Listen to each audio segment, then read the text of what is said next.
hay mucha corrupción en el sindicalismo uruguayo, lamentablemente, porque hay una gran pérdida de valores en la sociedad en general y vos vas a los sindicatos y bueno, representan parte de lo que es la sociedad, ¿no? No, además ahora que estás en el deporte, porque como estás operando para Casal estos últimos tiempos, Es buenísima, claro. te estás metiendo mucho en el tema del deporte y a ver para dónde ¿Para va dónde una cosa va? y otra. Claro, ¿de quién son las Muy bien. responsabilidades? No, eso es fantástico, ¿no? Que han dicho, no, operador de Paco Casal. Muchos blancos indignados con cosas que pasaban en el gobierno eran los que me acercaban la mayor cantidad de documentos, papeles, etcétera. Colorados también, pero muchos blancos indignados con lo que pasaba. Entonces yo me divertía, como decía, no, operador de izquierda, de fiscalía y esto.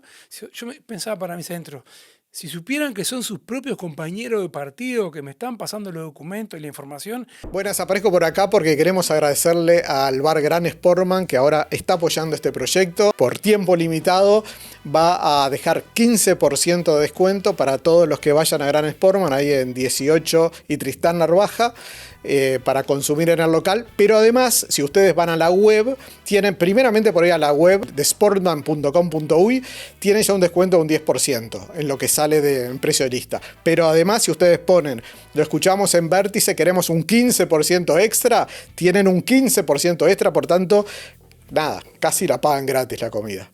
Así que bueno, espero que lo apoyen al bar, así como nos apoya a nosotros. Ahora sí los dejo con la entrevista.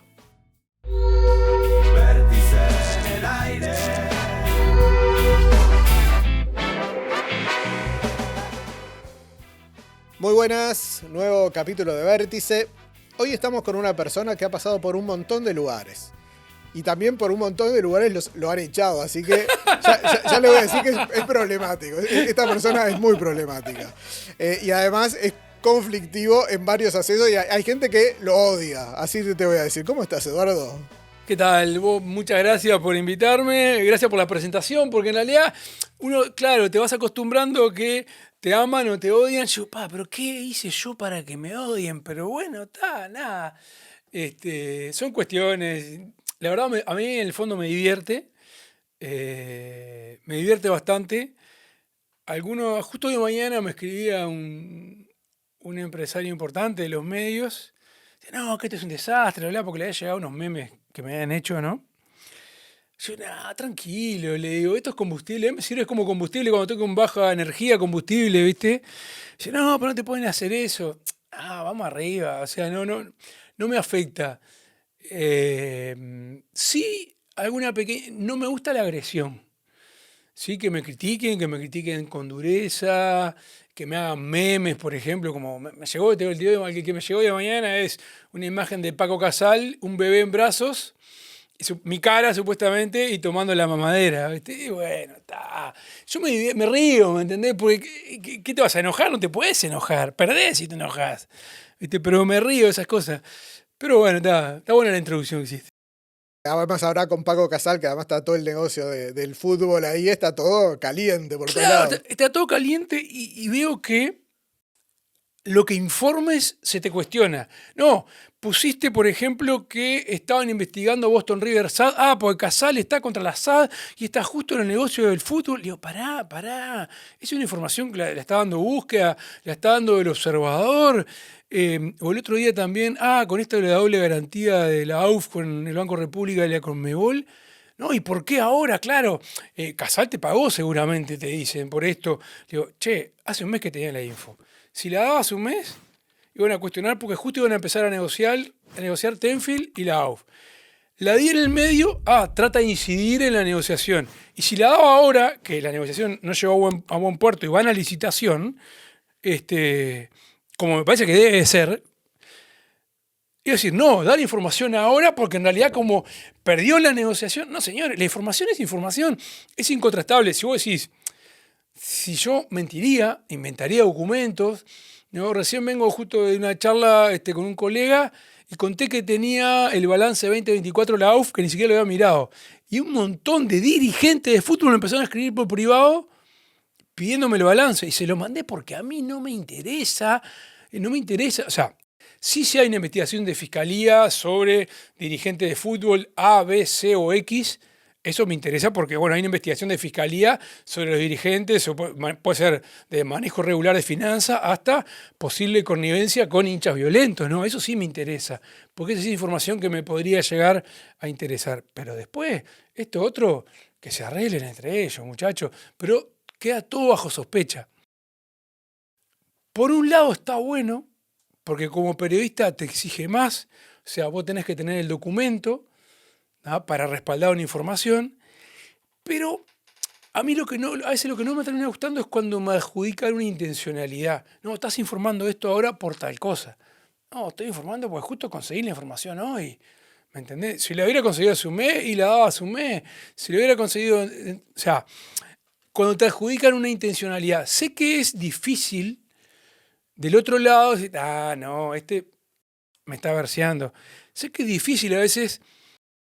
Y hay que ponerse, yo aprendí sobre todo una cuestión a ponerme en el lugar del receptor, ¿no? Como le llamaban cuando estudiábamos comunicación, que ahora no existe más, porque ahora en realidad todos somos emisores y receptores, ¿no? En esto de la transmedia de la comunicación no existe más aquello del emisor, el receptor. Pero sí me puse algún par de veces cuando, sobre todo en mis principios en las redes sociales, ponía alguna cuestión respecto al fútbol, ¿no? Yo sé, Peñarol, y ponía, pero algo muy... Forlán, cuando jugó Peñarol, dice, qué bueno Forlán en Peñarol. Y ahí me hicieron ver, che, pero vos estás al frente de Subrayado en ese momento, ¿no? Y bueno, y la gente que está del otro lado, el hincha de Nacional, puede codificar que Subrayado mancha porque vos dirigís Subrayado, y puede interpretar que en tus redes sociales vos ponés que te gusta Forlán y que golazo hizo Forlán. Pues en realidad fue de las pocas cosas que puse siempre, porque a Forlán le tenía una especie de idolatría más allá del fútbol, sino me parecía un profesional, ¿no? Una persona que sin ser un gran deportista terminó siendo un deportista de élite, sin cualidades naturales, digamos, pero tuvo perseverancia, entrenamiento, y esas son las cosas que al final del día terminan pagando, ¿no? Entonces le tenía ese aprecio a Forlán, y me gustó cuando jugó en Peñarol, porque bueno, por fin alguien que salía de la media, verlo en Peñarol, ¿no? ¿Vos trabajaste en prensa? Sí, arranqué en prensa. Bueno, entonces si trabajaste en prensa, para los que no te conocen, quiero que me hagas un titular y un copete de quién sos vos. Salteño, naranjero, me obligaron a salir, ¿tá?, porque siempre estuve del otro lado del mostrador. Y en la bajada diría que también, a ver, me transformaron en alguien polémico y me gustó. Porque no voy a negar, te voy a decir una cosa, yo trabajé 15 años en El Observador, desde el 92, cuando se creó el diario, acá cerca estaba, ahí frente a la Plaza Matriz, se llamaba El Observador Económico, salía únicamente de lunes a viernes. Fue una casualidad ahí como arranqué. Me acuerdo que El Observador no tenía deportes, ¿no? Y habían contratado al Toto da Silveira, Jorge da Silveira, famoso comentarista, para que escribir 2 columnas todos los días. En ese momento el diario, la página tenía 5 columnas, ¿no? Entonces las otras 3 columnas quedaban vacías. Yo había trabajado ya en Salto, en Diario Cambio, de los 15, 16, 17, 18 años, había escribía. Y entonces yo había presentado mi currículum, había llegado a algunos lados acá, con 18 años, era un imberbe, recién había llegado de Salto. Y quedaban esas 3 columnas vacías, ¿no?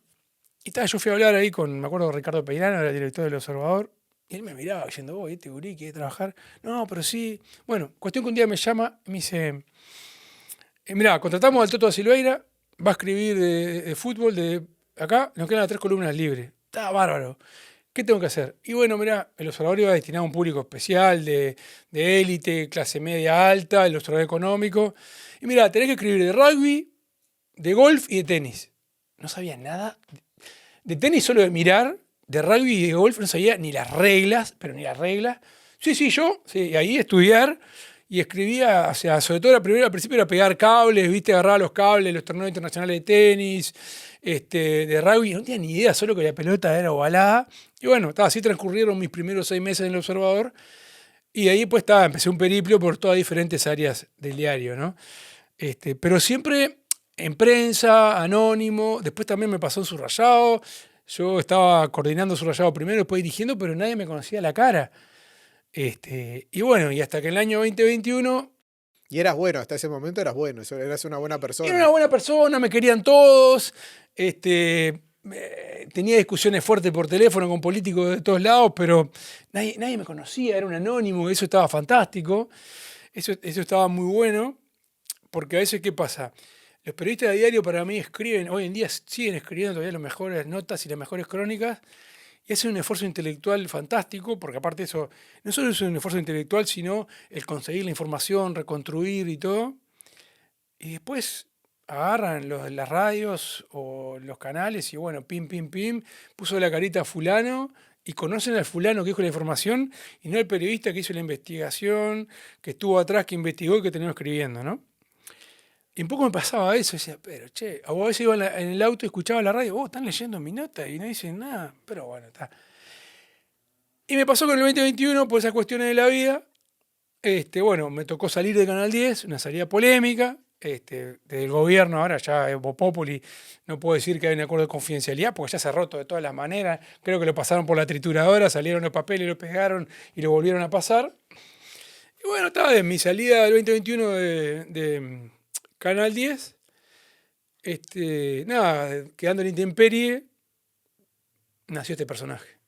Los que te tenían como enemigo crearon como un monstruo. Al estar en una función, tenía en ese momento 60 personas trabajando conmigo, estaba muy en una función casi administrativa, organizar el noticiero, pero teníamos que hacer, hacías ahí un curso acelerado de, ¿cómo se llama?, recursos humanos, para solucionar este problema, este otro, y quién viaja, quién no viaja, y te falta cubrir acá y allá, y cómo hacemos el noticiero, o sea, metías un 15% de periodismo y 85% de tema administrativo. Y después, al quedar la intemperie, bueno, fui mi propio jefe y volví a mis orígenes, que lo que me gustaba, investigar, buscar, hurgar, conseguir documentos, tener mi propio tiempo para ver qué investigo, qué no investigo, cuando me llegan cuestiones, a qué le pongo foco, ¿no? Bueno, crear un monstruo en realidad, como si vos fue volver a despertar aquello de los orígenes que me gustaba, que era el periodismo de investigación, ¿no? Y obviamente que encontré un nicho. Pues, bueno, no, solo porque le pegaba al gobierno en ese momento. Y bueno, porque vos tenías todos los medios que en parte estaban con el statu quo, ¿no?, oficialistas. Yo decía, bueno, pero acá nadie está buscando el nicho de buscar las fallas del gobierno, las irregularidades, los presuntos delitos, etcétera, etcétera. Y bueno, busqué ese nicho y encontré ese nicho hasta ese momento que nadie se lo había apropiado. Y bueno, creé, si vos querés decir, ese personaje, pero aparte, lo fantástico de esto era que en ese momento que gobernaba la coalición, muchos blancos indignados con cosas que pasaban en el gobierno eran los que me acercaban la mayor cantidad de documentos, papeles, etcétera. Colorados también, pero muchos blancos indignados con lo que pasaba. Entonces yo me divertía, como decía, no, operador de izquierda, de fiscalía y esto.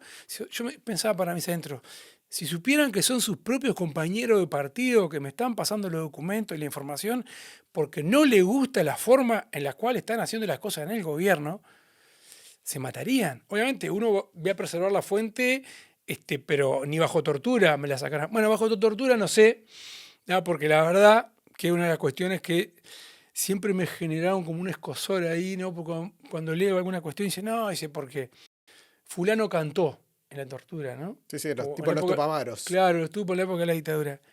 Uy, yo quiero ver, a ver qué tan valientes Claro, somos. ¿quién no cantaba? ¿Tá? Si vienen, ¿tá?, y te tiran agua desnudo y te acercan una picana eléctrica o electricidad a los pies o te ponen en los testículos electricidad.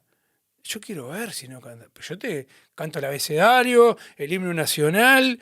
Digo, hubo muy poco que no cantaron y así terminaron. Asesinados, desaparecidos, ¿no? Yo quiero ver esas cuestiones, a ver quién es tan valiente que se dice, ¿no? Porque una cosa es la valentía y otra cosa es la estupidez. Bueno, yo les quiero decir a los que piensan, a mí no me la tienen que mostrar nomás, ni me la tienen que acercar, que ya está. Te doy la lista, a ver acá. Ya la tengo toda escrita. No, debe haber sido, la verdad, debe haber sido bastante jodido para esa gente, ¿no? Yo creo que seguramente muchos la sufrieron, muchísimos la sufrieron, la pasaron muy mal. Y seguramente muchos no cantaron, muchos no dijeron nada, pero la tienen que haber pasado mal, muy mal, ¿no? Y el problema ese es que además después no se sabe ni quién cantó ni quién no, y capaz que te acuse, como a vos, ¿no? Que alguien decía lo que vos habías investigado y nadie sabía quién había investigado. Después capaz que tampoco sabemos quién cantaba y capaz que uno que no cantó le dice, sí, este fue el que cantó, te dicen ahora. Pero claro, mirá, te traigo una cosa de la actualidad, el celular de Penades, ¿no? Que una fuente me dice, che, tengo el celular entero de Penades. ¿Cómo, Leo? Sí. Imagínate, era que yo, viste, cuando te traen la comida así, hace un día y medio que no comes y te traen un asadito jugoso, espectacular, a punto, así, bueno. Le digo, vamos a juntarnos. No, pero operá, yo te lo voy a dar, disco duro, pesa mucho. Me dice, vos venís a tal edificio, voy, pero no subas por el ascensor, decirle al portero que vas al piso 8 y subí por la escalera de servicio, y yo bajo, porque él tenía en un escritorio en uno de esos pisos, y bueno, me lo dio como en el entrepiso ahí, y guardátelo, que no te vean, claro, era un disco duro grande así, me pongo acá en el medio del pecho, bajo y me voy. Claro, digo, la fuente en ese caso quería protegerse muy bien, pero yo incluso lo embromé, che, estás viendo mucho Netflix, me parece, le digo, no seas malo. Y me dice, no, Eduardo, está bien, me han pasado cosas, pero no en la actualidad. Hace mucho tiempo, cuando hacía otras investigaciones, sí me habían pasado ese tipo de cosas, pero cuando era más de viejo, aquello del lápiz y del papel, de juntarte con una fuente en un bar o arriba de una camioneta en una esquina, cuando estaba en el diario, sobre todo, sí me pasaba eso. Dice, che, pero hoy, año 20, era 2024 en realidad, mandámelo por WeTransfer, ¿no? O sea, usemos, no, que no quede ningún rastro, pero hasta me hizo recordar aquellas épocas. Y mirá lo que pasó. Yo me fui con el disco entero de Penades, que tenía todos los chats, conversaciones, audio, video, todo lo que te puedas imaginar. Crudo, todo en crudo. Lo empiezo a ver y analizar y pesaba muchísimo. De hecho, no lo podía transferir del disco duro a la computadora. Eso que la computadora era bastante nueva y potente. Bueno, dije, lo dejo para después. Justo en esos días tuve que viajar al exterior por trabajo y estaba en Panamá y salta una noticia en Uruguay que yo me acuerdo, salta la noticia de Yamandu Orsi, que había sido acusado presuntamente por haber golpeado a una presunta trabajadora sexual, bla, bla, bla, que después se comprobó que era todo mentira. Y yo me acordaba que en los chats entre Penades y un ex dirigente nacionalista hablaban mucho antes de que ocurriera eso de hacerle una cama o a Pacha Sánchez o a Yamandu Orsi vinculado a un episodio sexual. Yo me acordaba de eso, entonces llamo a un colega y le digo, vos, mirá, yo vuelvo en una semana, pero si querés ir a mi apartamento, las llaves están en tal lado, y el disco duro está acá, en tal lugar, en el armario arriba lo vas a encontrar, al lado de un candelabro. Si querés ir, andá y buscate ahí, porque yo me acuerdo con el PDF, ¿qué pasa? Cuando la policía hace toda la extracción de la información de un celular, se generan varios archivos. Uno es todo un PDF, que en este caso eran miles y miles de páginas, donde está el teléfono tuyo, el de la otra persona, el diálogo, el archivo, que ahí te linkea a otra carpeta donde vos vas a escuchar un audio, vas a ver una foto, vas a ver un video, ¿no? Pero yo había pegado una ojeada rápida al PDF y ahí había leído algo que había señalado una cosita que me llamó la atención. Claro, como yo estaba en el exterior, a mí me parecía relevante esa conversación que el ex senador Gustavo Penades había tenido con un ex dirigente nacionalista hablando de esa posibilidad 6 meses antes de que ocurriera. Entonces le digo, acá hay noticia, yo no vuelvo hasta dentro de una semana, pero si vos querés, y el colega no se animó a ir.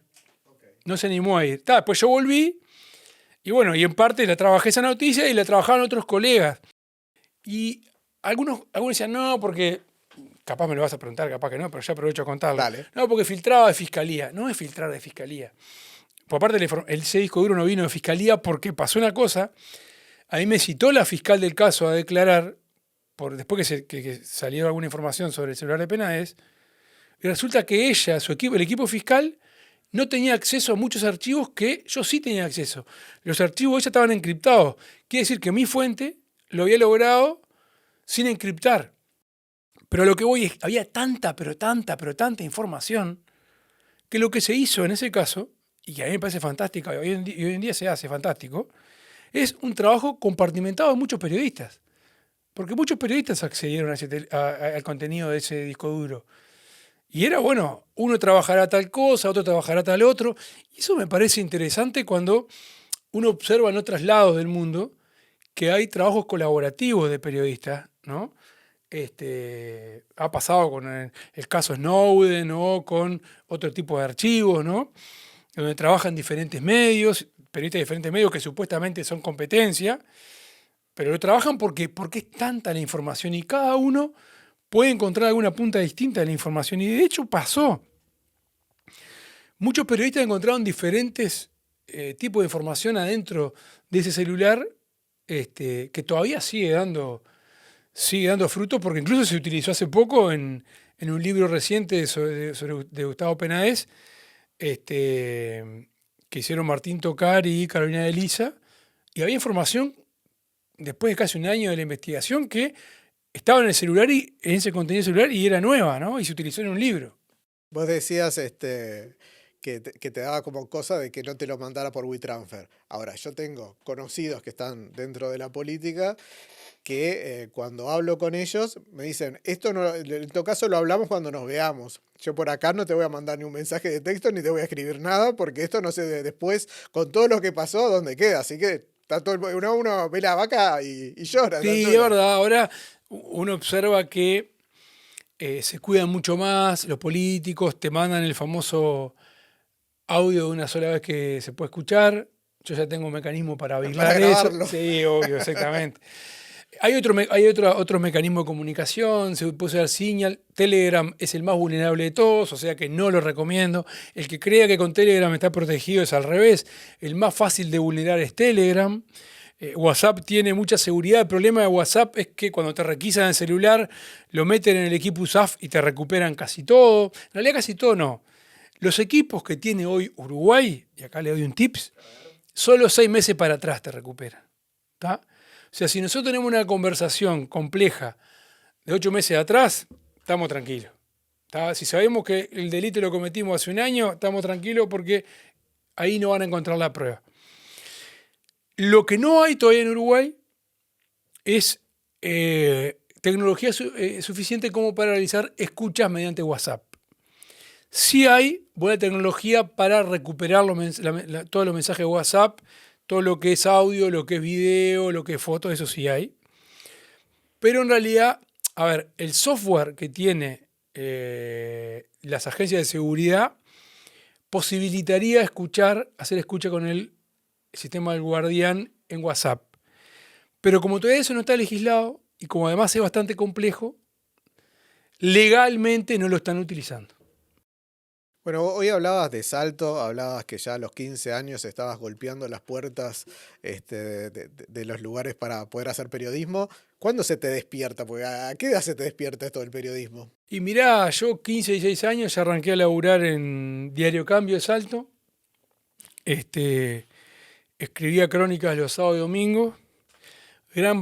Hay como varios responsables ahí, más allá de venir de una familia en realidad que son todos profesionales, médicos, de todo un poco, pero nada que ver con el periodismo, pero siempre sí en mi casa se compraron muchos diarios.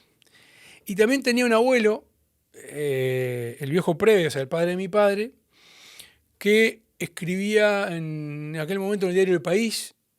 Tenía una columna, él era de Salto, pero escribía en el diario El País, que tenía una columna llamada En Foco y firmaba Cameraman, ¿no? No firmaba con su nombre. Se llama Eduardo Preve también.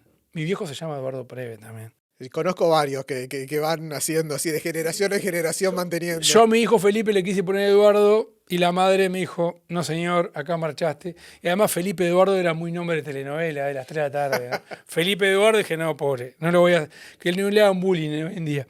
No, y volviendo, bueno, después tenía buenos maestros en aquel momento, Ramón Lancieri, un profesor de literatura que era un fenómeno, el propio director del diario Cambio de Salto en aquel momento, Carlos Artía, que le daba mucha oportunidad a los jóvenes, y aparte te veía que esto es pasional, o te gusta, A ver, todas las profesiones tienen mucho de pasión, pero esto del periodismo es como, para mí es como 24/7, ¿no? Yo justo el otro día discutía con un colega que él ve que las nuevas generaciones hacen 8 horas de periodismo, ¿no? Y está bien, capaz que los equivocados somos nosotros. A mí me llega una noticia a las 12 de la noche y es importante y empiezo a ver para chequearla y mando mensaje y esto, y me queda toda la noche en la cabeza o trato de confirmarla a cualquier hora, y si un sábado y un domingo, no me importa, o me voy a tal lado, o a tal... O sea, y yo veo que a las nuevas generaciones no les pasa eso. Quizá los equivocados somos nosotros, que le metemos pasión y le metemos 24/7 a esto y desperdiciamos otras cosas más lindas de la vida que nos estamos perdiendo. Estos gurises más jóvenes trabajan 8 horas, 9 horas, y bueno, prefieren ir a tomarse una cerveza, 2 cervezas, juntarse con sus amigos en la Rambla, o pasarse 2 horas leyendo un libro, que está bien, también está bueno, antes que pasarse esas 2 horas buscando una información, investigando, o sábado y domingo, algunos periodistas, no, hoy es mi libre. Che, no existe libre, no hay libre periodismo. A mí me pasó cuando mi breve y fugaz y estrepitoso pasaje por TV Ciudad, que fue cortito. Yo mandaba mensajes igual a las 6 de la mañana, a las 2 de la mañana, a cualquier hora, a un grupo donde estaban los periodistas, y algunos me empezaron a recriminar, che, no son horas de mandar mensajes. Digo, es la hora que se me ocurrió tal noticia o que podía pasar tal cosa. No, pero me estás invadiendo mi horario de descanso, ¿no? O sea, no puede ser esto. Es que, claro, yo no concibo eso, pero capaz que la otra persona tiene parte de razón, ¿no? Igual yo no me aguantaba, mandaba mensajes a cualquier hora. No me aguanto. O sea, y es difícil. A ver, ¿y dónde está el equilibrio? Yo tengo 2 gurises y trato de darles tiempo, todo el tiempo que puedo y eso.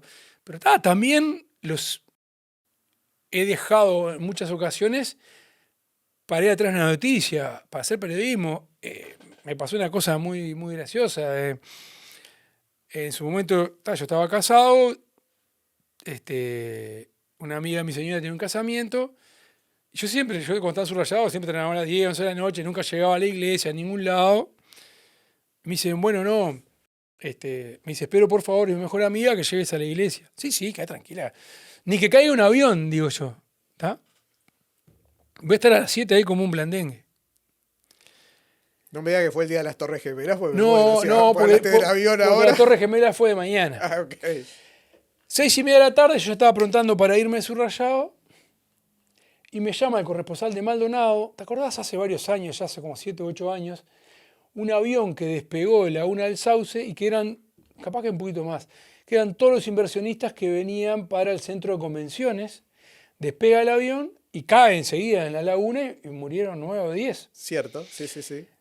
Y yo no me podía ir, tengo que organizar los móviles para mandar, arrancar el noticiero con eso. O sea, te he pensado un noticiero para arrancar a las 7 y cambié todo y mandé un equipo de Montevideo, otro equipo de Maldonado, y me quedé a las 7. O sea, si vos sos el capitán del barco, te tenés que quedar en el barco en medio del temporal. Y era un temporal, o sea, la caída de un avión en Uruguay es atípico, no es normal. Murieron lamentablemente 9 personas en ese accidente de avión. Eran inversores argentinos, o sea, iba a tener una repercusión internacional, no era que cayó una avioneta, y bueno, y no fui, y llegué a la 1500, y bueno, parte de esas cuestiones, a la larga, la vida te las cobra, y bueno, vos seguís tu camino, yo sigo el mío, ¿no? O sea, así terminé. Uno lo ve capaz que, sobre todo, más que nada en los medios de prensa, ese tipo de cosas. Hemos visto capaz que muchas películas cuando hablan de medios de prensa de personas que están así, ¿no? Que están todo el tiempo y descuidan a la familia, descuidan a todo atrás de la noticia.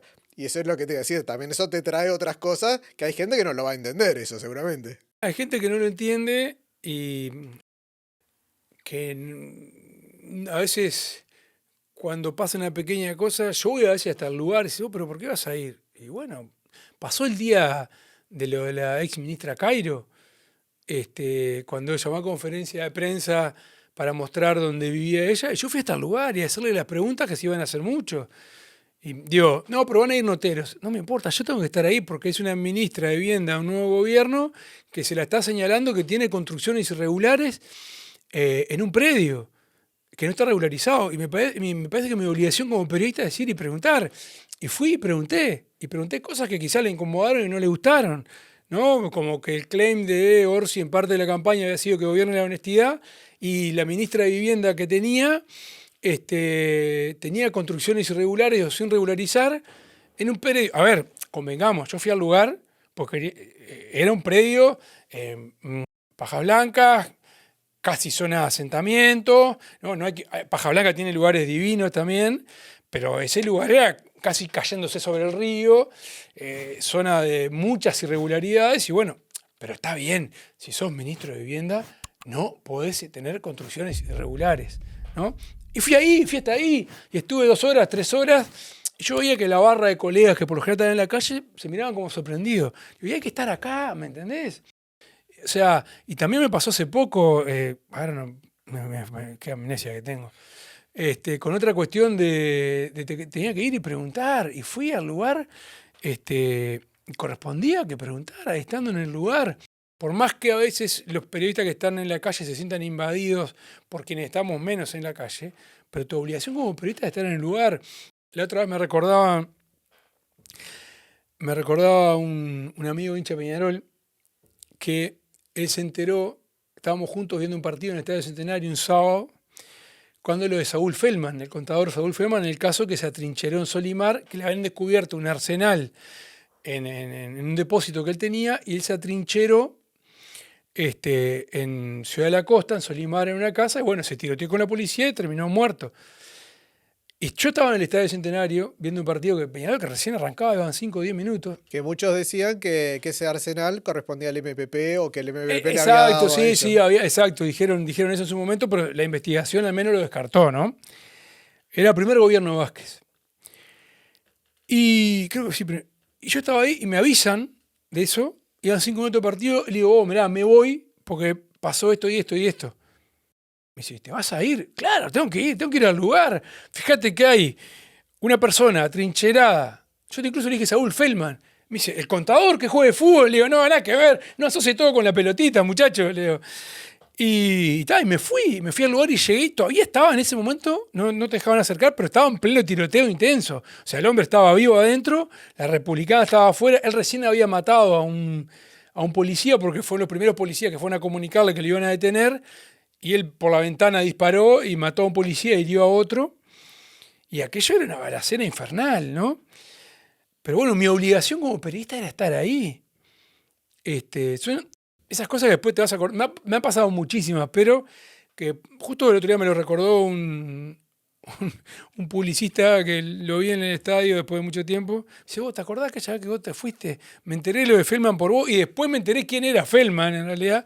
Pero bueno, y tenés que estar. Y los periodistas, yo lo que a veces los que veo es que en las generaciones nuevas ocurre eso, ¿no? Si bueno, hoy es sábado, son las 6 de la mañana, son las 10 de la noche, a esta hora no. Sí, me parece mucho como un médico, ¿no? Ese médico que está en un lugar y si a alguien le pasa algo, tiene que, aunque esté comiendo, salir, levantarse e ir a atenderlo. Y exactamente, y es eso. Obviamente que vos empezás, ahí te llega la primera punta de la información, empezás a reconstruir, tenés que llamar 1, 2, 3, 4, 5 fuentes diferentes, ¿no? Yo hoy te decía que se terminó aquello del emisor y el receptor, y hoy asistimos a lo que se llaman, o que los estudiosos de la comunicación le llaman el relato transmedia. O sea que yo pongo en una red social una noticia y toda la gente se entera, el periodista se entera al mismo tiempo que toda la comunidad digital que sigue a esa persona. Bueno, después está el trabajo del periodista de hacer una valoración. O sea, un ejemplo, cuando pasó lo del incendio de Notre Dame, que todos nos enteramos porque en Instagram las personas empezaron a subir, se incendia un ala de la Catedral de Notre Dame. O sea, periodistas, bomberos, público en general se enteró por las redes sociales, por usuarios o personas que pasaban justamente por ese lugar. Bueno, después, ¿cuál fue la tarea del periodista o de los periodistas? Dimensionamos. ¿Hay víctimas? ¿No hay víctimas? ¿Fue intencional? ¿No fue intencional? ¿Fue sola un ala de la catedral? ¿Fue toda la catedral? ¿Desde cuándo, qué edad tenía la catedral? ¿Cuándo había sido construida? Etcétera. O sea, le das valor agregado a la información, que creo que esa es la gran pelea hoy en día de los periodistas, sobre todo competir con el tema de redes sociales, cuando todos podemos ser emisores, tuvimos hasta un presidente que, como la calle Pou, que destituyó ministros cambió ministros por tweet, por lo que era Twitter en ese momento, y por la red social X, ¿no? Entonces, bueno, ahí se enteró toda la comunidad que seguía la calle Pou y los periodistas al mismo tiempo. Y entonces, ahí está el desafío, bueno, darle valor agregado, ¿por qué se incendió Notre Dame? ¿No? O ¿por qué la calle Pou sacó a este ministro? Y es un desafío todavía mucho mayor, porque incluso los políticos, muchos, ya no precisan al periodista para ser intermediario, decirle, che, loco, mirá, tengo esta cuestión, ya lo ponen directamente en su red social, ¿no? Entonces se entera su comunidad de seguidores y el periodista también. Y bueno, pues será trabajo del periodista de darle un valor a ese contenido o no. Yo a veces veo que se está replicando mucho lo que ponen los políticos en las redes sociales sin darle un contexto, ¿no? Y eso me llama la atención. Entiendo en parte la urgencia de los medios digitales por los clics, no la comparto, pero sé que viven de los clics porque los clics les traen publicidad, ¿no? Como hablábamos hoy de las visualizaciones, también te van a traer publicidad. Pero lo que no comparto en los medios más tradicionales es cuando te ponen, ¿y a qué hora juega la final del intermedio Peñarol y Nacional? En un título. No, papá, a mí me enseñaron, Peñarol y Nacional juegan a las 15 horas. Pero no entra nadie. Y claro, ya te puede. ¿Y cuál es el jugador que está lesionado de último momento? Y en realidad vos lees la nota y está en el penúltimo párrafo y ya sabías. Claro, ya no era nada importante. Que hace una semana, ¿viste? Que vos que sos defensor. El Maxi Gómez, ¿por qué no va a entrenar? Pues ya tenía todo arreglado con Nacional. O sea, no, eso no. Para mí eso no es periodismo. Yo choco mucho, o sea, me choca mucho y discuto mucho por interno, ¿no? Con los periodistas. Me gusta pelearlo. Me gusta pelear muchísimo con las nuevas generaciones.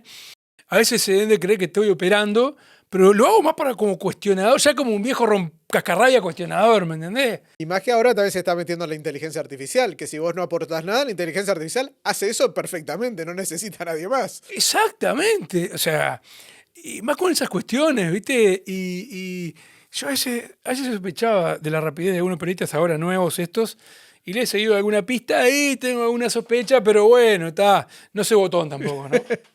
Bueno, muchos periodistas lo que se quejan es que para hacer periodismo de investigación lleva mucho tiempo porque tenés que investigar, tenés que ver varias fuentes, tenés que saber que todo lo que vas a decir es cierto, y eso lleva tiempo. Y el tiempo es plata también en todos los medios. Y que hoy por hoy los medios como que están tirando para atrás eso porque prefieren que hagas notitas cortas a ese tipo de investigación. ¿Vos cómo lo llevas eso? Eso es una gran verdad, Yo lo llevo bastante bien porque vos hacés periodismo de investigación. Pero soy mi propio jefe, entonces, tanto en la radio en M24 como, bueno, ahora en Sin Piedad, en BTV, el acuerdo que tengo es hacer las investigaciones yo, las hago yo todo el tiempo, y me llevan muchísimas horas, esas horas que a veces van en desmedro de mis hijos, o de mi familia, de mis padres que están en Salto, que a veces dejo de ir a verlos o no, o de ver a un hermano que tengo acá, que está cerca, o una hermana. Pero bueno, por mientras me rinda y me dé satisfacción la investigación, me rinda, no en términos económicos, me rinda en términos de resultado, que pueda hacer la investigación, por ejemplo, que me pueda tomar el tiempo de tarde. No, mirá, hoy jueves me lo voy a tomar para ir a charlar tranquilo en streaming, a Vértice, capaz ahora cuando salga tengo una reunión con una fuente que me va a dar alguna puntita de algo, pero me tomo mis propios tiempos. Después capaz, sábado y domingo, cuando estoy solo, no estoy con mis hijos, y le meto sábado y domingo entero a buscar esto, llamar. Hay gente que dice, pará, es un sábado. Y bueno, te lleva mucho tiempo. Pero entonces ahí está en la balanza, decir, ¿cuánto tiempo estoy dispuesto yo a invertir en investigación? Que no me van a pagar el tiempo que vale, ¿no? Yo a veces cuando me recuerda Mujica, que fue un gran filósofo, ¿no? Tenía esas frases, ¿no? Que el tiempo, jóvenes, dedíquense más al amor y cosas, porque el tiempo se va y pasa rápido, ¿no? Yo no valoro eso, pero no es por llenar para la heladera, sino que es por conseguir una investigación mismo, ¿no? Y no es por cargarme de cosas de mochila ni vivir lujo, porque sino es por la satisfacción de hacer una investigación y cuando conseguís el documento y lo lees y te das adrenalina. Yo qué sé, hoy me pasó antes de venir que tenía un documento en el WhatsApp que yo no le había dado relativa importancia. Lo comenté en una radio, ¿no? Unos colegas deportivos, y a los 10 minutos tenía 10 dirigentes pidiéndome ese documento. Era un tema de fútbol, pero para ellos era algo relevante. Claro, quizá la misma satisfacción que yo siento cuando recibo un tipo de documento que tiene información valiosa, ellos pueden haber sentido ahora cuando les compartí el documento, ¿no? Y el documento, o cuando chequeas la información, o cuando te cierra, viste, que vos estás tratando de buscar, tenés una punta, tenés otra, pero te falta la conexión. Y en el momento que conseguiste el dato A, el dato B, y lograste unir esos átomos, y debe ser como el científico que está investigando, desarrollando algo, esa satisfacción personal, ¿no? Decir, bueno, conseguí la información, la tengo posta, voy a ir tranquilo mañana a decirlo, ¿no? No, además ahora que estás en el deporte, porque como estás operando para Casal estos últimos tiempos, es buenísima, claro. Te estás metiendo mucho en el tema del deporte y a ver para dónde va una cosa y otra. Claro, de quién son las responsabilidades. No, eso es fantástico, ¿no? Que han dicho, no, operador de Paco Casal. Me río bastante, pero me pasó una cosa que hoy puse un tweet con la cantidad de abonados que están perdiendo los cables, ¿no? Desde hace mucho tiempo ya. Y uno me ponía, no, eso seguramente lo pusiste porque hoy hay 440.000 abonados, el año pasado había 480.000 y hubo una pérdida de 10%, lo pusiste por realidad, porque eso quiere decir que el fútbol se ve menos y le pagan menos a Casal y todo. Qué razonamiento fantástico. Te felicito porque ni yo lo había razonado así. Y le pongo, porque es un informe de la URSEC que saca cada 6 meses. Y le invito, si tenés tiempo, agarrá mi TL, o sea, mi cuenta de Twitter o de X, como se llama ahora, andá para atrás y vas a ver cada 6 meses, cuando la URSEC saca ese informe, que yo siempre pongo la información. Siempre está la información de la cantidad abonada a los cables. No me dio tiempo porque tenía que hacer otras cosas, de repasar la parte de telefonía, la parte de banda ancha, porque tiene buena información, banda ancha móvil, banda ancha fija, cómo ha caído el consumo de voz, porque nadie llama, ya todos llamamos por WhatsApp. Es fantástico cómo ya no se manda, igual se manda mucho mensaje de texto, pero ha caído brutalmente, un 1000%. Pero está bueno hacer todo ese análisis de la URSEC que hace sobre el mercado de las telecomunicaciones. Yo me fui a la cantidad de abonado directamente. ¿Pero por qué? Porque tiene que ver eso, no tiene nada que ver con Casal ni con los derechos de fútbol, tiene que ver con el consumo diario que hacemos todos nosotros. Yo ya hace años que no consumo televisión por cable. Tengo, vamos a pasar el chivo, Netflix, tengo Disney, consumo YouTube, consumo streaming y no consumo más televisión por cable. Los canales locales, si los quiero ver, los veo en el celular. Los veo con la antenita digital. Es mentira, porque tengo la tele y no la prendo nunca. Y entonces, porque va asociado a los cambios de comportamiento que vamos teniendo los seres humanos, ¿no? O sea, y me pareció un dato relevante.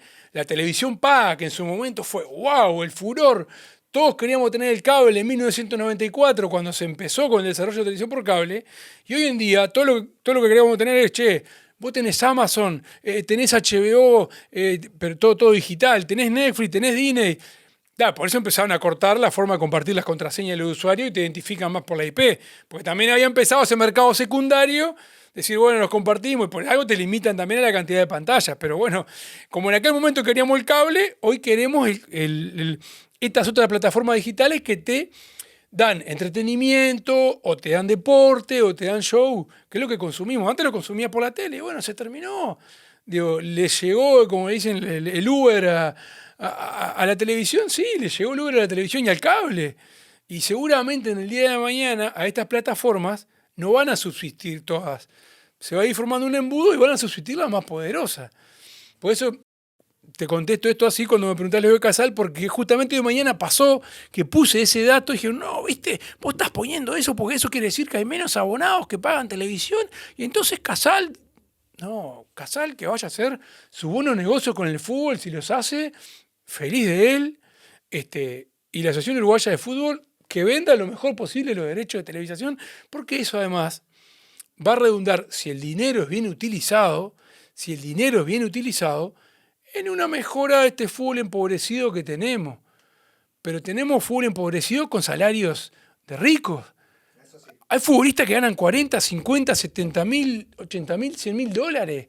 Es obsceno eso. En un país donde tenemos el promedio general de salario de 25 mil pesos, tenés futbolistas que ganan 100, 150 mil dólares por mes. Después me hablan de clubes pobres. No, señores, hay dirigentes que llevan al empobrecimiento de los clubes. ¿Cómo le vas a pagar 40 mil dólares, 70 mil dólares? Dice, bueno, pasa que la vida útil de un futbolista es hasta los 35 años. Pero comparalo con el salario medio de tu país. ¿No? Porque acá los que lo llaman los 25 mil pesistas, ¿no? O sea, mucha gente que con 25 mil pesos tiene que llegar a fin de mes. Y es la que termina pagando el cable o la cervecita el domingo para calentarse con Defensor o con Nacional o con Peñarol. Y después el otro sale trotando y bueno, si sabe que a fin de mes tienen los 70 mil dólares. Eso, tenemos un fútbol pobre por eso, por el manejo que se hace a nivel de los dirigentes del fútbol, ¿no? Bueno, en este Ya mundo. nos metimos en otro, Sí, en nos otro metimos en terreno. otro tema, ahora te voy a sacar. Porque en este mundo todo el mundo dice que está el yin y el yang, ¿no? Uno está por un lado lo blanco, lo negro, las distintas formas de ver los opuestos, ¿no? Y muchos, no sé si te va a gustar esto que alguna gente dice, te ven como el Nacho Álvarez de la izquierda. Es decir, porque supuestamente los dos hacen periodismo de investigación y uno está sesgado para un lado y otro para el otro. ¿Cómo lo ves? No, a ver, Nacho. A los dos lo echaron, además supuestamente por la misma persona. Él primero dijo una cosa, después dijo otra. A mí no me gusta hablar de Nacho. Trabajé con él en 2005-2006 en Radio Sarandí. Era otro Nacho. Era otro Nacho al de hoy en día. Pero no me gusta hablar de él. A ver, está bien, la gente puede comparar y puede decir, che, este es el Eduardo Preve, el operador de izquierda, y Nacho Álvarez es el operador de derecha. Yo no me considero operador de nadie, en todo caso soy operador de Eduardo Preve, ¿no? Porque, como te digo, elijo las investigaciones en función de lo que me va llegando y de lo que me gusta más, y de lo que le doy más prioridad. O sea, a veces me gusta más un tema, investigarle, meterle el diente a ese tema y le meto. En ese sentido no sé cómo trabaja él sus investigaciones. Pero tampoco encasillaría así a los periodistas. Yo justo te hablaba de que a mí me gusta mucho la libertad, soy un gran defensor de la libertad. Está bien que haya periodistas. No me gusta el extremo de Argentina, donde están enfrentados, donde sí hay grieta. No me gustaría llegar a eso acá. Yo trato justamente de que no haya grieta. Sí veo, sobre todo en algunos, más que periodistas, en algunos comunicadores, tratan sí de fomentar un poco esa grieta y eso no es bueno para la sociedad en general. Pero me van con las críticas, lo que me dicen operador de izquierda, zurdo caviar, tupita con iPhone. Está bien, si ellos lo piensan, yo no. A ver, yo no lo voy ¿cómo es? Alguien que está convencido de eso. Mirá, ahora me acordé, te pongo un caso bien sencillo, reciente. Yo fui el único periodista que fue acá abajo a la audiencia de formalización de imputación de las 3 personas que están presas por los desvíos de fondos en el Zunca. ¿Está? Me enteré que era 1:30 y fui y entré. ¿Por qué? Porque tenía información de que podía estar atrás de ese desvío de fondo posiblemente parte de dinero para el Partido Comunista y para el Zunca, el sindicato. Me fui de cabeza, ¿no? Y estuve informando todo el tiempo de la audiencia, saqué fotos de dentro de la audiencia, después a mitad de la audiencia llegó otra colega, pero el único que publicó fotos, que dio información, que puso parte en primera instancia, ¿no? Digo, los colegas de búsqueda venían informando, pero el primero que puso de boca del fiscal que podía llegar a estar involucrado el Zunca y el Partido Comunista, fui yo. Puse una foto ahí en plena audiencia, Gilberto Rodríguez, el juez, los 3 acusados a la izquierda, y que fueron imputados, después fueron presos, y éramos 10 personas en la sala. Y puse como 10 tweets. Y al día de hoy, cuando pongo alguna información cuestionando al gobierno blanco, Me dice, no, porque vos nunca informaste de lo del Zunca, porque vos... Y yo me río, no me voy a poner a contestarle, ¿no?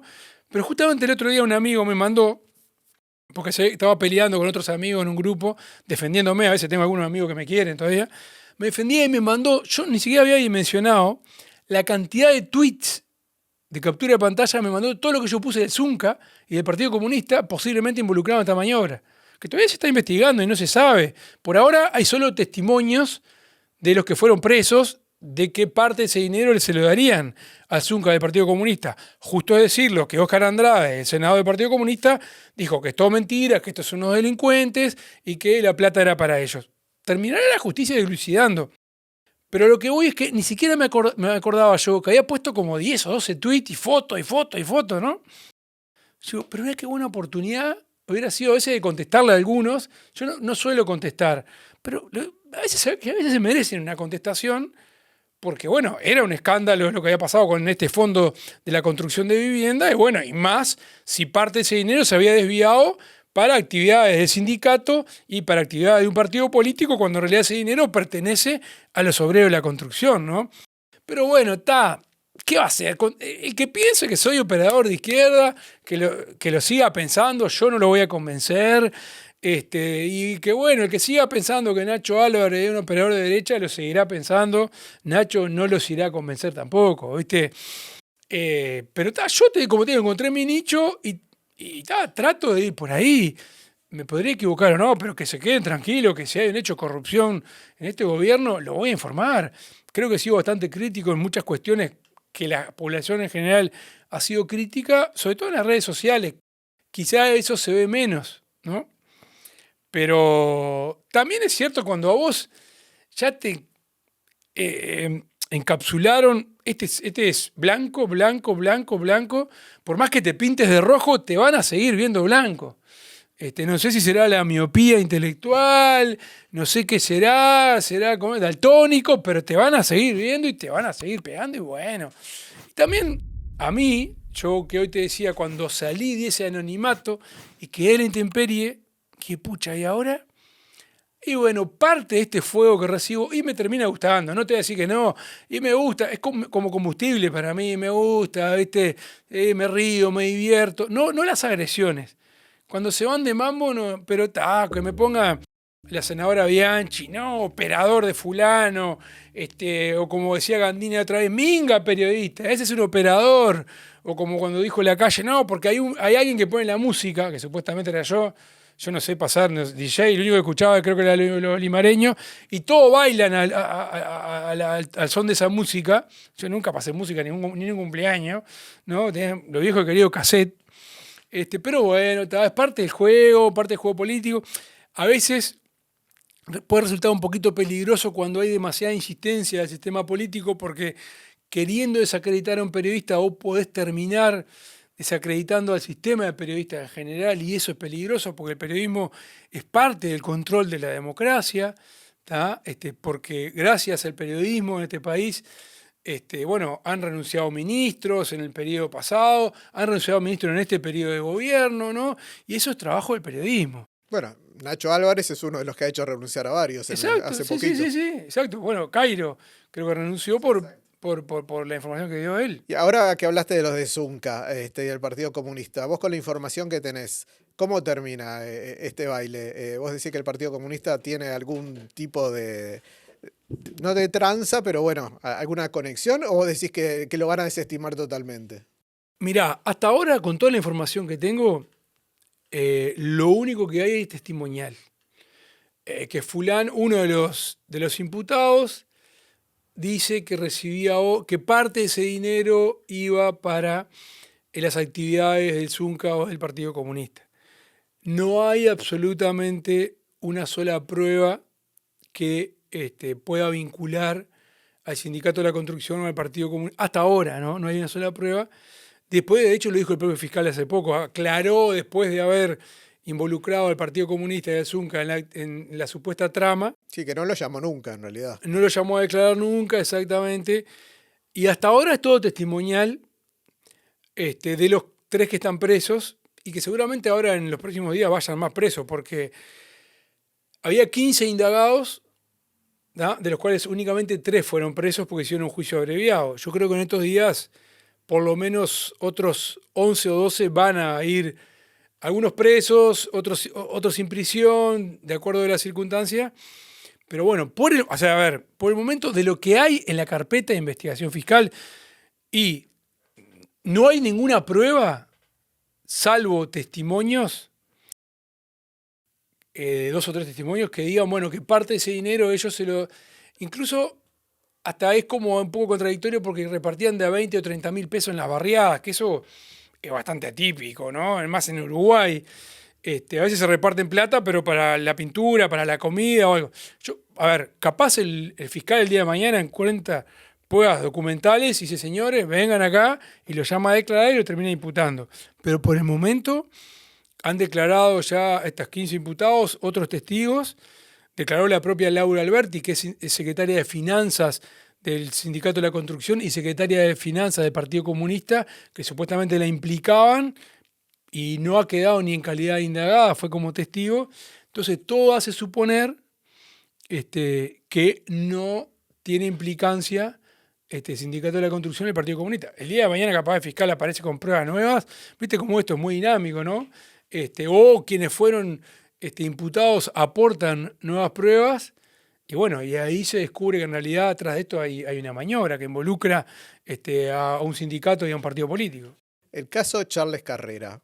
¿A vos no te parece que estamos todos hablando de lo que no tenemos que hablar del caso Charles Carrera? Estamos hablando a ver si hizo bien o no hizo bien en darle ese servicio en el hospital militar, cuando en realidad capaz que lo importante no es eso, sino por qué se hizo eso y si se está tapando algo.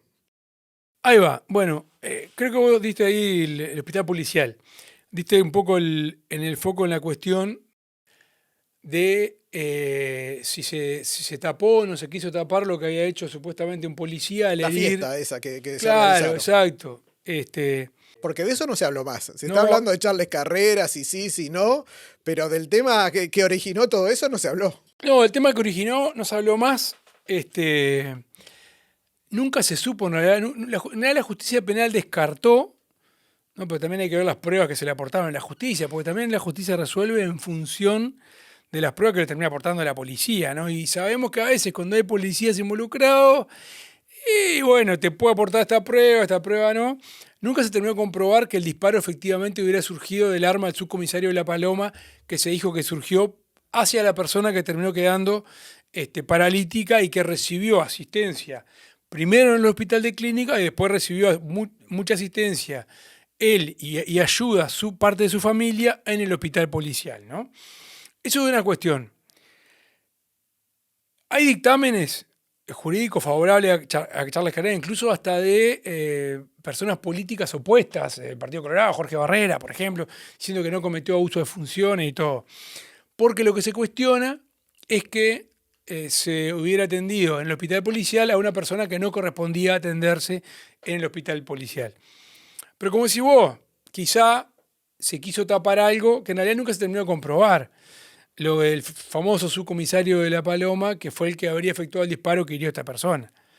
Ahora, si se quiso tapar algo, así después hizo una macana mayor, porque se le terminó dando a Charles Carrera, digamos, ni siquiera él firmaba, ¿no? Porque había otro director que era de salud del hospital policial, que era el que le daba la asistencia. Yo creo que se terminó personalizando en Charles Carrera un episodio que también hay que vincularlo con la actividad que tuvo Charles Carrera como senador, siendo oposición, haciendo denuncias del puerto, y eso porque está bueno traerlo a colación. ¿Quién le hace la denuncia a Charles Carrera? Es el ex ministro de Transporte, hoy senador, Luis Alberto Heber. No fue Jorge Larrañaga el primer ministro del Interior del Partido Nacional en el gobierno de la calle Pou. Larrañaga ni siquiera investigó eso, porque entendería que no correspondería. ¿Quién lo investiga? Luis Alberto Heber. ¿Pero por qué? Porque Charles Carrera, siendo senador del NPP, ¿cuál fue una de las primeras cuestiones que hacen Charles Carrera y Mario Vergara? denuncian a Luis Alberto Heber y otros jerarcas porque Heber era ministro de Transporte, lo denuncian por el acuerdo con Catornatí. Entonces, claro, acá hay que ver si después la investigación que hizo Heber, que lo terminó denunciando a Carrera, que terminó con el pedido de imputación, no fue una especie de revancha política por la otra denuncia que había puesto Charles Carrera en primera instancia, ¿no? Entonces, cuando la política se entra a mezclar, ¿no?, con la justicia y con ese ánimo de revancha y todo, nunca termina bien, ¿no? Nunca termina bien. Porque en realidad, vos podés decir, bueno, che, pero entonces, ¿por qué Larrañaga no investigó? Si estuvo un buen tiempo al frente del Ministerio del Interior, no le pareció relevante. Y justo viene el otro ministro, que había sido denunciado por Charles Carrera, que pide la investigación y que después termina presentando la denuncia. O sea, claro, hay muchas cuestiones hay demasiada política atrás del caso de Charles Carrera, ¿no? Y si vamos, uno puede hilar fino y decir, bueno, vamos a hacer el caso hipotético que haya cometido el delito de abuso de funciones. Muchos gobernantes hoy en día cometen o cometieron el delito de abuso de funciones, ¿no? Entonces, si vos decís, si vas a imputar a Charles Carrera, vamos a formar una fila acá en la Plaza Independencia con todos los gobernantes que pueden haber cometido el delito de abuso de funciones, ¿no? Algo parecido dijo Bellosi también, ¿no? Si me van a agarrar a mí, que agarren a todos Agarren los intendentes. 19 intendentes, claro, exacto, sí. Pasa mucho, lo que hizo Bellosi en Soriano pasa mucho en el interior, en todas las intendencias del interior, incluso en la intendencia Frente Amplista, última intendencia Frente Amplista de Andrés Lima en Salto, han pasado esas cosas. Mirá, abuso de funciones, te pongo un ejemplo bien claro. Salto tiene el famoso Baga Shopping, ¿no? Baga Shopping, que quienes no saben, son 300 puestos, todo mercadería de contrabando, absolutamente todo, pero encontrás lo que quieras. Desde una heladera hasta un par de medias, desde un garoto, pero lo que te imagines de contrabando sin pagar impuestos. 300 puestos que ni siquiera aportan iba menos, ¿tá? Que ni siquiera pagan BPS a sus empleados, que tienen empleados en negro, que apenas tributan por una unipersonal. Mercadería de contrabando. Se incendia una parte del Baga Shopping. Que se hacen excursiones ahí. Sí, se hacen excursiones. Y que no entra la aduana, no entra la policía, no entra nadie. No es que nadie sepa que lo hacen escondidos. No, está Todo plena el mundo luz. sabe, claro. Vos entrás a Salto y lo primero que tenés a mano derecha, todo en una forma de herradura. Yo fui. 300 puestos claro. Y te podés comprar lo que quieras, ¿no? Y a precios muy accesibles. Bueno, se incendia una parte del Baga Shopping por negligencia o lo que sea. Al otro día del incendio, maquinaria municipal, máquina de la intendencia, camiones de la intendencia, reconstruyendo el Baga Shopping. Aportando chapas también, horas hombre, o sea, un montón de dinero, los contribuyentes que pagan sus impuestos, reconstruyendo el emporio del contrabando, como le digo yo, al Baga Shopping, ¿no? Eso, si alguien hubiera denunciado al intendente de Salto en ese momento, por eso es abuso de funciones, porque estás reconstruyendo unas construcciones ilegales que venden mercadería ilegal con maquinaria municipal, con trabajadores municipales. Entonces, bueno, ¿pero por qué? Por política, porque el Baga Shopping está enclavado en parte del corazón de uno de los barrios que tiene mayor cantidad de habitantes de Salto. Y es medio popular en Salto que quien arregla con los bagalleros termina ganando por lo general la elección municipal. Bueno, hablando de eso, ¿vos pensás que los uruguayos tenemos naturalizada la corrupción? Yo creo que la tenemos más naturalizada de lo que creemos. Mirá, a mí me dijo hace poco una fuente de la Embajada de Estados Unidos que se fue, que él hacía trabajos para Uruguay y Paraguay, ¿no? Y me decía, ustedes los uruguayos se ríen de los paraguayos y se creen que son mucho menos corruptos que los paraguayos, porque los índices de transparencia internacional le dan mejor. Pero eso es una percepción. Dice, yo he notado niveles de corrupción en Uruguay al mismo nivel o peor que los de Paraguay. ¿tá? Entonces creo que acá muchas prácticas que vemos como amiguismo es corrupción pura y dura. Y yo creo que existe en Uruguay la misma corrupción que existe en Argentina.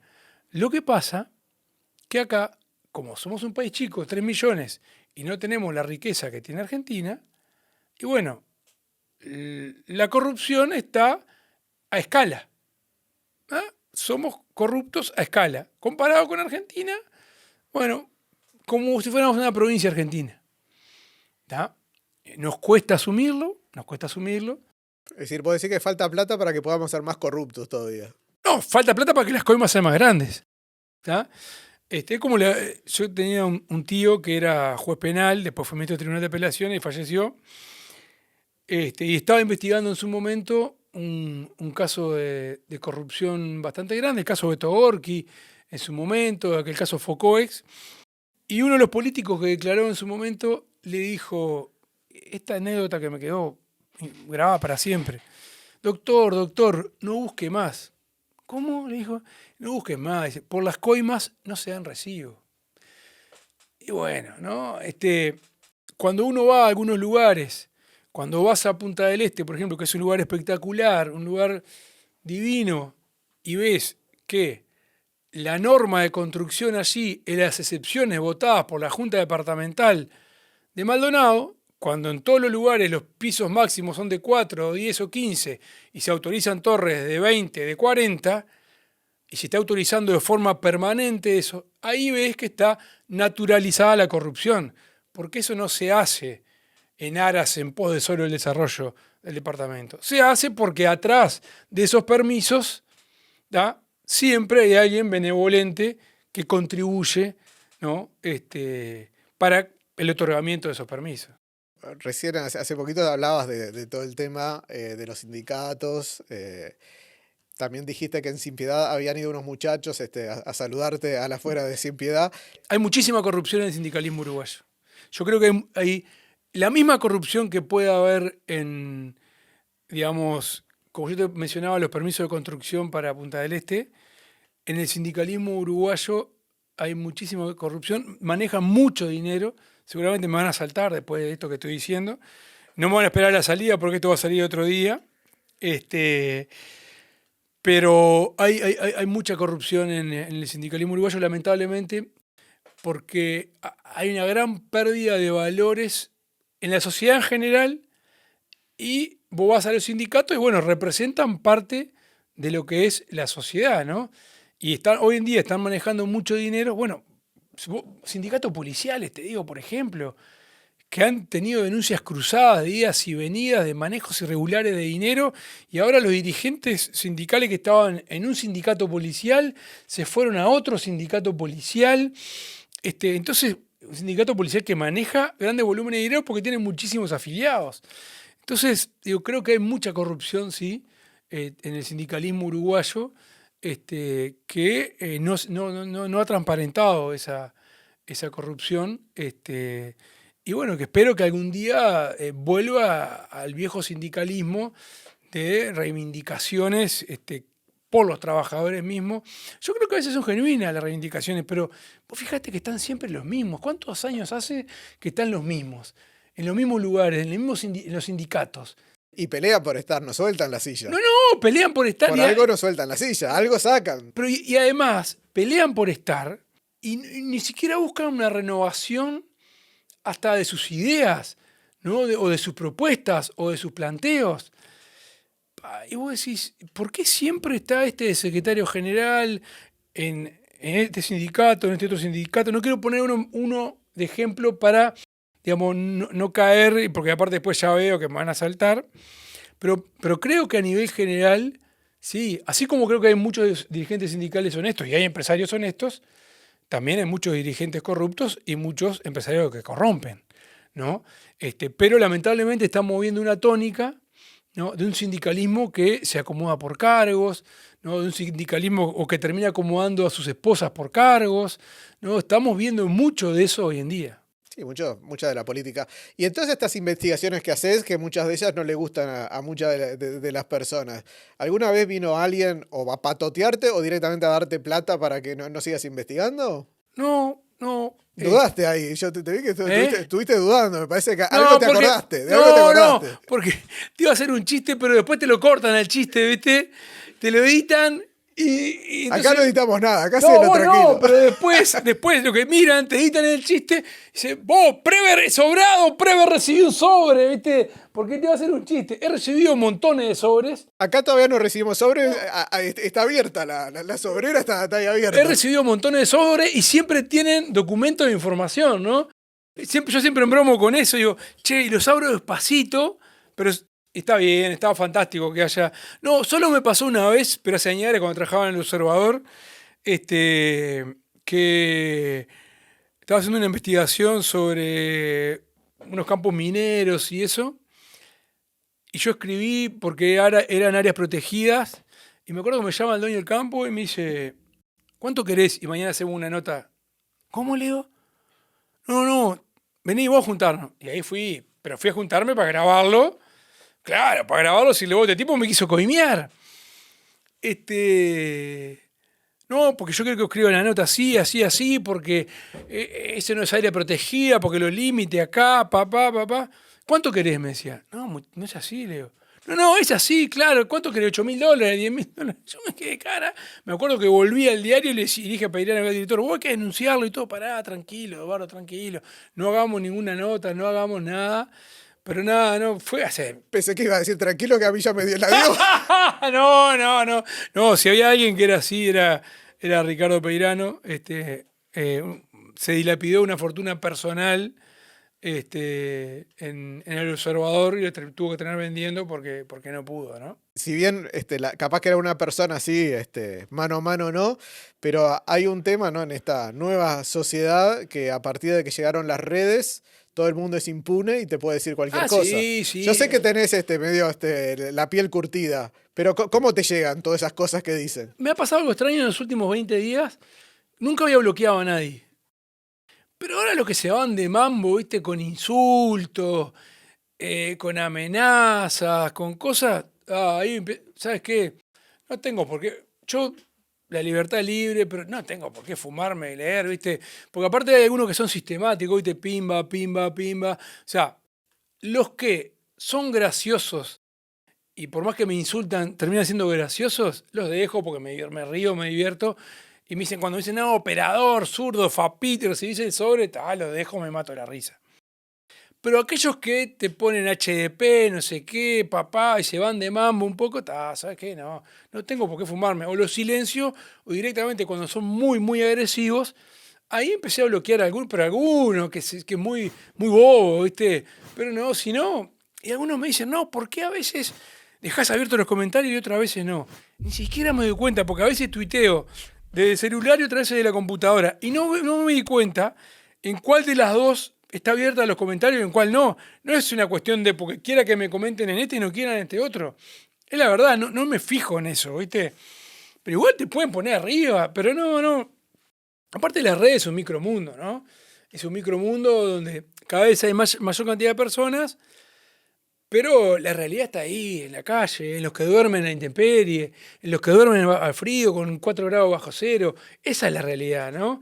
Y los que me siguen en Instagram pueden ver que yo pongo todos los días pongo fotos de gente durmiendo en la calle, porque esa, no sé por qué, es una de mis obsesiones, ¿no? La deshumanización de las personas que duermen en la calle, pero no de ahora, de hace mucho tiempo. Y yo me río porque muchos, me río no, pero me enoja a veces eso sí, cuando dicen, no, ¿por qué pones ahora esta foto? Siempre puse.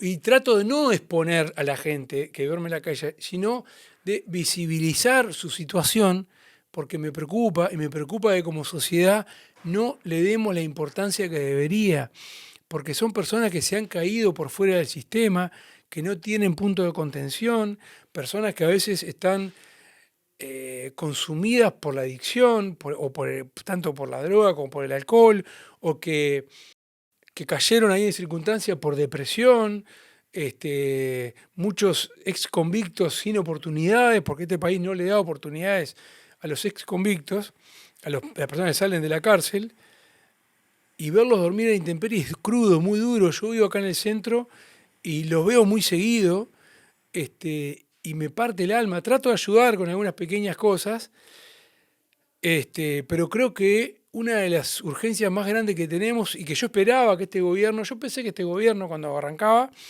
iba a hacer un plan de emergencia para las situaciones en situación de calle, para las personas en situación de calle, como hizo Tabaré Vázquez en aquel primer gobierno con el plan de emergencia de las personas que estaban por debajo de la línea de nutrición y de pobreza. Porque creo que han quedado miles y miles y miles de personas después del último gobierno en situación de calle que no tienen una red de contención suficiente para tratar todos los... No solo un plato de comida caliente, la adicción, el consumo, Yo a veces converso con esas personas que salen de refugio a las 8 y 8 y cuarto ya siguen tirados durmiendo en la calle. Y yo, che, ¿pero por qué sigo durmiendo? Pero es que, Eduardo, es que no tengo nada que hacer. El dormir me hace pasar las horas, me hace pasar el tiempo. No es porque quiera acostarme a dormir en la calle. En vez de estar deambulando, me acuesto a dormir y duermo 4 o 5 horas, como algo, duermo 4 o 5 horas y me vuelvo al refugio, ¿no? Es como, ese es su ciclo de vida. Y tenemos que romper con eso, tenemos que tratar de ayudarlos, tenemos que tratar de ser responsables todos, no solo el gobierno de turno, sino todas las organizaciones, los clubes de barrio, las organizaciones civiles, muchas veces las organizaciones católicas también, que hacen un montón de cosas por esa gente, pero ahí todos somos responsables. Yo a veces veo, ¿no?, que el vecino dice, no, sacame el pichi de la cuadra. No, no es el pichi. A nadie le gusta que le meen y le caguen en la cuadra. Pero ¿sabes qué? Ese ser humano es tan ser humano como vos y quizás está en esa circunstancia porque vos no sabés, o porque perdió un hijo, o porque, bueno, no tuvo las oportunidades que tuviste vos de estudiar y de llegar a trabajar y terminó cometiendo una rapiña y fue a la escuela de la delincuencia, que es el Comcar, y después le dieron un boleto cuando salió y terminó en Río Branco, en la terminal de Río Branco, y después caminó para 18 de julio. Y está durmiendo y viviendo con lo opuesto, ¿me entendés? Y es tan ser humano como vos. Y a veces a la gente le choca que vos le digas, pero es la verdad. Y no los queremos ver, lo queremos lejos, ¿no? Y a veces, si no, recién ponemos un grito en el cielo cuando se muere alguno de frío. Y eso está mal, eso tenemos que cambiar también como sociedad. Bueno, morir, hablaste, morir nos vamos a morir todos. Te va a llegar también tu hora, mucha gente seguramente se va a alegrar de ese momento. ¿Qué pondrías en tu epitafio? Si tuvieras, si la gente te da la oportunidad, dice, bueno, vas a poder poner tu epitafio, tu frase preferida, o para justamente para todos los demás que siempre te dijeron cosas, esto es para vos. ¿Qué frase pondrías en tu epitafio al final? No me la imagino. No me digas que sos Drácula, sos inmortal, no. No, voy a morir en cualquier momento. Aparte, con el ritmo de vida que llevo, no voy a llegar a los 70. Lo que sí, nunca me voy a jubilar. Eso sí, nunca me voy a jubilar. Me van a sacar a mí con los pies para adelante, trabajando de donde sea. No, aquí ya es un trabajador o un apasionado por el periodismo, simple, sencillo, como cualquier otro mortal. Y como vos decís, me van a comer los gusanos igual que a cualquiera, como que a todos nosotros. Yo no creo en otra vida, tampoco creo en ningún ser superior. Creo que me van a comer los gusanos, si no es que me incineran o me creman. Pero bueno, nada, que los gusanos disfruten. Gracias, Eduardo. No, gracias a vos. Nos vemos en la próxima. En el camino marcan el compás, en el silencio que retumba, nuestra esencia sonará, resonando la ciudad. Vértice en el aire,